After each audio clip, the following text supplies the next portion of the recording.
ഇവിടുത്തെ പ്രദേശ NDA വിജയം കരസ്ഥമാക്കും.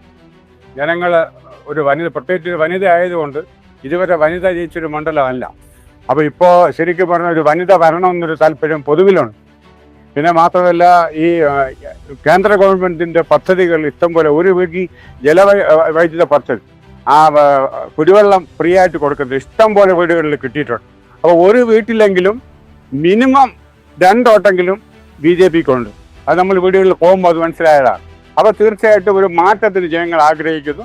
സ്വാഭാവികമായിട്ട് അത് പ്രത്യേകിച്ച് ഇപ്പോൾ നമ്മളോട് നിൽക്കുന്ന സ്ഥാനാർത്ഥി സകലരും വളരെ 100% വിജയം ഉറപ്പിച്ചിരിക്കുകയാണ്. അതുകൊണ്ട് ഈ മണ്ഡലത്തിൽ ഇപ്രാവശ്യം NDA വിജയിക്കുന്ന യാതൊരു സംശയവും വേണ്ട. തിരുവനന്തപുരം കോർപ്പറേഷനിൽ 4 നിയമസഭാ മണ്ഡലവും നമ്മൾ ജയിക്കുമെന്നാണ് നമ്മുടെ സുപ്രതീക്ഷ. അതിൽ തീർച്ചയായിട്ടും 3 100% ഉറപ്പാണ്.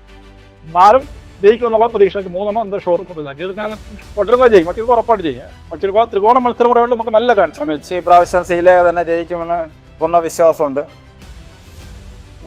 സീറ്റ് വരെയാണ് കേരളത്തിലെ 7 സീറ്റ് വരെയാണ് കിട്ടാൻ ചാൻസ് ഉള്ളതെന്നാണ് പറയുന്നത്. പാലക്കാട്, തൃശ്ശൂർ അങ്ങനെയുള്ള 7 സീറ്റ്, ശോഭാ സുരേന്ദ്രൻ അങ്ങനെയുള്ളവരൊക്കെ ജയിക്കുമെന്ന് പറയുന്നത്. എന്തായാലും ജയിച്ചു വരട്ടെ. നിയമസഭയിൽ നമ്മളെ പ്രാതിനിധ്യം വരട്ടെ. ഇത്രയും കാലം ഇല്ലായിരുന്നു, നമ്മളെ പ്രാതിനിധ്യം വരട്ടെ. നമുക്കായിട്ടൊരു 5-6 MLA വരെ വരട്ടെ. എന്തൊക്കെയാണ് കൂടുതൽ സാധ്യത കൂടുതൽ? ശ്രീലേഖ മേഡത്തിനാണ് ഇവിടെ പറ്റിയ സാധ്യത കൂടുതൽ. അതാണ് ബേസിക്കലി BJP പ്രവർത്തകർ അടിസ്ഥാനപരമായി കുറേ വർക്ക് ചെയ്തിട്ടുണ്ട്. മുൻപും ചെയ്തിട്ട് കോർപ്പറേഷൻ ഉത്സവമായിട്ട് ബന്ധപ്പെട്ട കുറേ വർക്ക് ചെയ്തിട്ടുണ്ട്. അതിൻ്റെ ഫോളോപ്പാണ് ഈ വർക്ക്. BJPക്കാണ് സാധ്യത കൂടുതൽ.